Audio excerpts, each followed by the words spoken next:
Hello students, today we'll complete our chapter first in science. Okay, so our next topic is plant nutrients get replenished in the soil.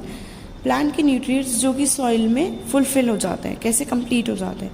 Plant need certain nitrogen substance and minerals to grow. Plant को भी grow करने के लिए कोई चीज़ें चाहिए होती है, और वो कैसे ग्रो करता है, नाइट्रोजनस सब्सटेंस और मिनरल्स चाहिए उन्हें. कुछ नेचुरल कंडीशंस में कई बार प्लांट्स और एनिमल्स क्या होते हैं, मर जाते हैं और डिकम्पोज हो जाते हैं, मतलब ख़त्म हो जाते हैं, डिकम्पोज किए जाते हैं ऑर्गेनिज्म के थ्रू. माइक्रो ऑर्गेनिजम्स क्या करते हैं, उन पे खा के उनको ख़त्म करके और उनका जो अच्छा न्यूट्रिएंट है वो सॉइल में डाल देते हैं. The nutrients present in the plant and animal tissue get mixed with the soil. Okay, वो खा के उसका न्यूट्रिएंट सॉइल में डाल रहे हैं. इससे क्या होता है, सॉइल की फर्टिलिटी बढ़ जाती है, मतलब ग्रोथ करने के लिए सॉइल अच्छी हो जाती है. You have learn that plants like beans and grams, जो चना फली ये हैं, इनको प्रोड्यूस करने के लिए नाइट्रोजन सब्सटेंस चाहिए. और कैसे कल करता है ये, जैसे मान लो एक प्लांट लगा दिया. ओके, कुछ यहाँ पे बैक्टीरिया रहते हैं, राइजोबियम बैक्टीरिया नाम के. ठीक है, ये बैक्टीरिया करते हैं, क्या करते हैं, एनवायरनमेंट से जो नाइट्रोजन आती है, नाइट्रोजन N2 गैस, जो एनवायरनमेंट में नाइट्रोजन प्रेजेंट होती है, उसको ये लेके उसको यहाँ पे फिक्स करते हैं. और वो फिक्स करने के बाद क्या होता है, ये प्लांट उसे यूज़ करता है. तो इसीलिए राइजोबियम बैक्टीरिया की हेल्प से कुछ नाइट्रोजनस सब्सटेंस किसको दिए जाते हैं, प्लांट्स को दिए जाते हैं. कुछ क्रॉप्स होती हैं जैसे मक्का, गेहूँ, इनके बाद फार्मर क्या करता है, इन फलियों को ग्रो करता है ताकि सॉइल की फर्टिलिटी एक बार बढ़ सके. ठीक है, इसे कहते हैं rotation of crops. Rotation of crops क्यों कहा गया, पहले मेज और वीट लगाया था, उसी जगह पे फिर क्या लगा दिया, ये बीन और grams. Okay, chemicals fertilisers containing nitrogen substance are also added to enrich the soil. Soil को एनरिच करने के लिए, सॉइल में न्यूट्रिएंट्स ज़्यादा करने के लिए कुछ फर्टिलाइजर्स, इन्हें खाद कहते हैं, केमिकल फर्टिलाइजर्स भी डाले जाते हैं. कुछ मेन्योर्स भी डाले जाते हैं, मेन्योर जैसे गोबर अच्छे से पता है, काउ डंग. और फर्टिलाइजर्स कई सारे होते हैं, लेकिन कई बार वो क्या करते हैं, केमिकल्स होते हैं तो थोड़ा सा हार्म करते हैं. Next is parasitic and carnivorous plants. पहले भी पढ़ चुके हो पैरासिटिक के बारे में, इधर फिर से रिकॉल करो अपने माइंड में होता क्या है. सो कुछ प्लांट्स होते हैं जो कि दूसरे प्लांट्स पे डिपेंड करते हैं अपने खाने और पानी के लिए, उन्हें कहते हैं पैरासिटिक प्लांट्स. जिस पे वो डिपेंड कर रहे हैं उन्हें कहते हैं होस्ट प्लांट, और खुद क्या है, पैरासिटिक.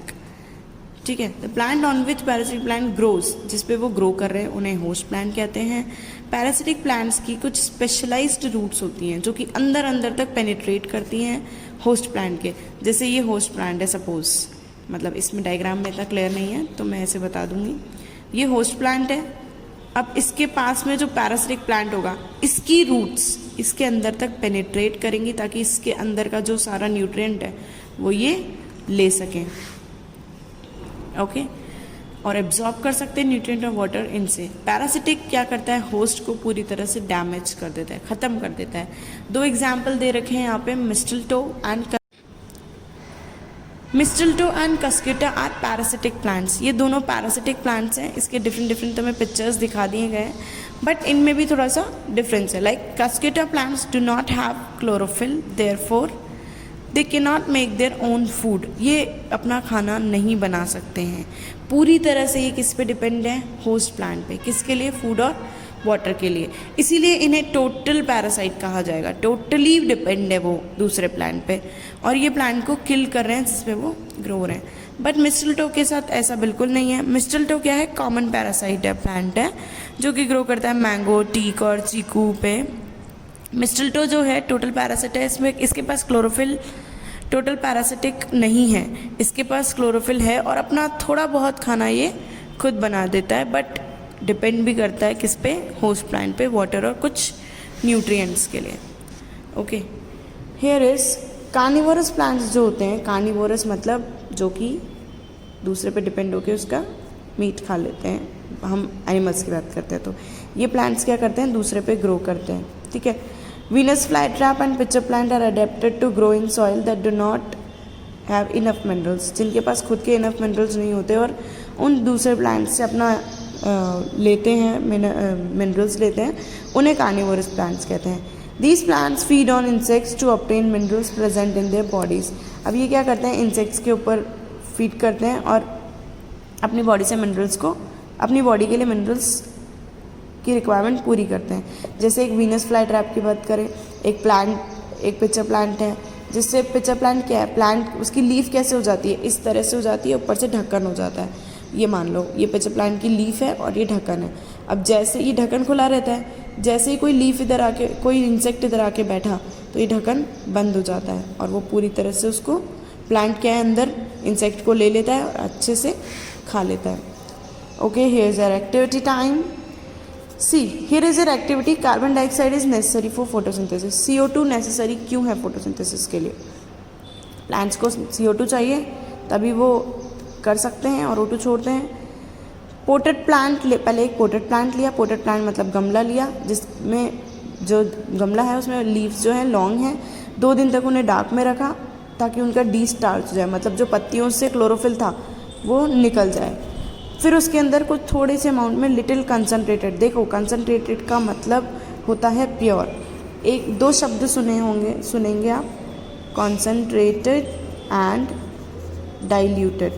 कॉन्सनट्रेटेड मीन्स जो प्योर होता है, कॉन्सनट्रेटेड एसिड मान लो HCl है तो इसमें कोई बिल्कुल अमाउंट में पानी नहीं है। बट डाइल्यूट मीन्स जिसमें थोड़ा सा अमाउंट में पानी रहता है, डिपेंड करता है थोड़ा और ज़्यादा हो, बट डाइल्यूट एंड कॉन्सनट्रेटेड में ये डिफरेंस रहता है। थोड़ा सा कंसनट्रेटेड सॉल्यूशन लेंगे, किसका लेंगे, कास्टिक पोटैश का। ये एक तरह का केमिकल है, आप उसे देखेंगे तभी जानेंगे। यहाँ पे इसे याद करना है कि कास्टिक पोटैश का हम थोड़ा सा सॉल्यूशन लेते हैं बॉटल में फिटेड, ठीक है, और टाइट स्टॉपर लगा देते हैं। एक लीफ ली प्लांट की और उसकी आधी लीफ को अंदर डाल दिया बॉटल के और आधी बाहर रखी। कास्टिक पोटैश क्या करता है, CO2 को अंदर ले लेता है, एब्जॉर्ब कर लेता है। तो जो लीफ का पोर्शन बॉटल में है उसको तो CO2 मिलेगी नहीं और वो ग्रीन, उसको CO2 नहीं मिलेगी और वो अंदर पैक्ड रहेगा। जो बाहर पोर्शन है उसमें तो उसको CO2 मिलेगी। Cork the bottle and place it in sunlight for few hours. फिर बॉटल को हटा के ये इसको लगा के और उसको सनलाइट में रख देना है। लीफ का हम टेस्ट करेंगे तो कौन सा portion turns blue black, which portion of leaf will turns blue black and what do you conclude. कौन सा पोर्शन तो ब्लू ब्लैक होगा और कौन सा ग्रीन होगा। It is very pretty sure that blue black कौन सा होगा, जो पोर्शन हमारा बॉटल में है, और जो बाहर का पोर्शन है that will be green. Result क्या होगा कि CO2 ज़रूरी है, CO2 नहीं थी इसलिए कैसा कलर हो गया, blue black for photosynthesis. Okay, know the keywords, read this keywords and points to remember. इन सबको रीड करके तुम्हें अगर कोई भी वर्ड में प्रॉब्लम है, you will ask from me. Exercise, do your exercise, it's your exercise time. Do question answers in your notebook, make your fair notebooks. I'll check it when we'll meet, and do your exercise in books and do question answers and fill up the blanks in your notebooks. Okay, thank you.